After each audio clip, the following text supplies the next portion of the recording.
אוקיי, שלום לכולם. המטרה של הקורס בשלב הזה של הלימודים של סטודנטיות לריפוי בעיסוק הוא לתכלל את כל הידע שהם רכשו עד היום במהלך התואר. בקורס שלנו יש להם אפשרות לקבל את כל החומרים, מתי שהם רוצים, בכל מיני צורות, איך שנוח להם. אז ברוב הסמינרים שמבוססים על קריאה של מאמרים, כל סטודנט במהלך הסמסטר מציג מאמר אחד.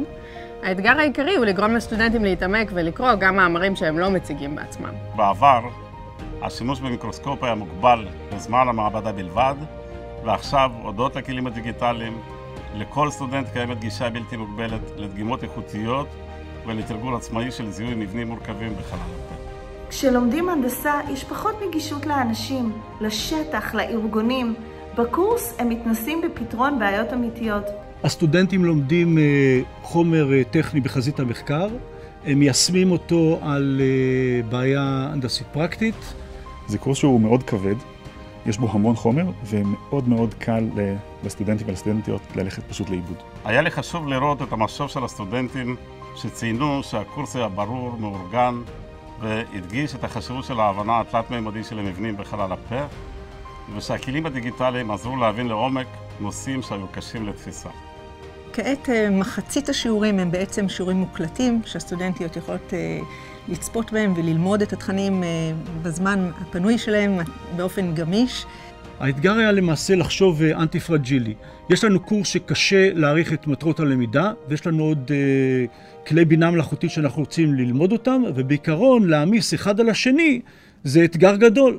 אבל אם אנחנו נחשוב אנטי פרג'ילי, ננסה לשלב את שני הדברים ביחד, יש סיכוי שנשיג את שתי המטרות בצורה הכי טובה.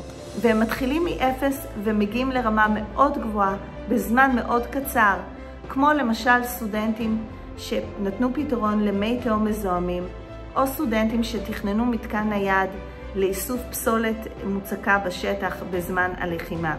בעצם לפני כל שיעור שאנחנו קוראים מאמר, כל סטודנט מקבל איזשהו תפקיד שדרך העיניים שלו הוא קורא את המאמר.